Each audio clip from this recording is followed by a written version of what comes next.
5 penyakit ini diklaim paling banyak diderita masyarakat Indonesia. Kebanyakan tidak menular tetapi menjadi pembunuh tertinggi. Kenaikan prevalensi untuk kelima penyakit ini disebabkan oleh pola hidup yang tidak sehat masyarakat Indonesia. Karena itu, penerapan gaya hidup sehat sangat diperlukan sebagai langkah pencegahan penyakit. Mengutip data riset kesehatan dasar Riskesdas 2018, Indonesia mengalami kenaikan jumlah prevalensi penyakit tidak menular, dan menjadi penyebab kematian tertinggi. Mengutip dari Siloam Hospital, berikut ini 5 jenis penyakit yang memerlukan perhatian khusus di Indonesia.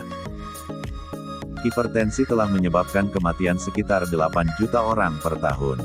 Setiap tahun, jumlah penderita hipertensi selalu naik. Fakta menunjukkan prevalensi hipertensi naik dari 25,8% pada 2013 menjadi 34,1% pada 2018. Kondisi ini mengakibatkan kematian sekitar 8 juta orang per tahun. Hipertensi disebut sebagai pembunuh senyap, karena sebagian besar penderitanya tidak mengalami tanda-tanda atau gejala, sehingga tidak menyadari telah terkena hipertensi. Dalam beberapa kasus, penderita baru mengetahuinya setelah terjadi komplikasi. Karena itu hipertensi menjadi salah satu penyebab kematian tertinggi di Indonesia. Ancaman diabetes mellitus sangat berbahaya, karena prevalensi penyakit ini naik dari 6,9% menjadi 8,5% per 2018. Kondisi ini membuat harapan hidup berkurang 5 hingga 10 tahun.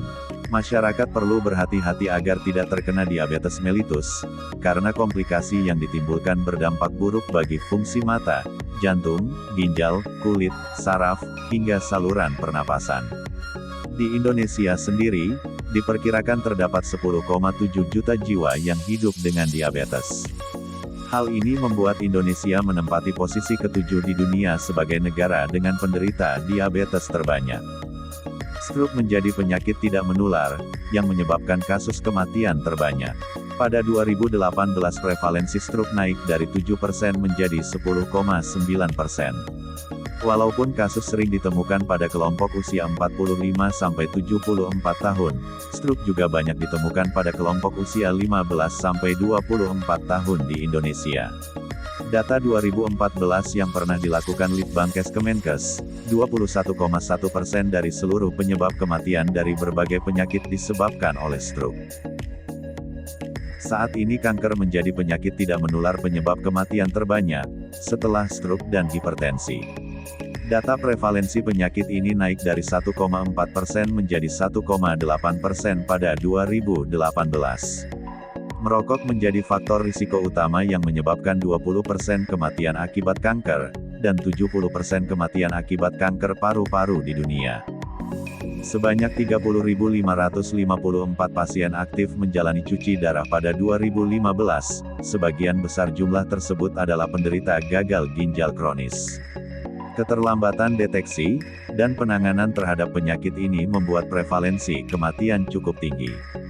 Data prevalensi pada 2013 mencatat gagal ginjal kronis pada tahun tersebut adalah 2%, tapi telah meningkat menjadi 3,8% pada 2018. Penyakit ginjal kronik biasanya timbul secara perlahan dan sifatnya menahun. Berdasarkan Riskesdas atau Riset Kesehatan Dasar 2018, 4 dari 1000 penduduk di Indonesia menderita gagal ginjal.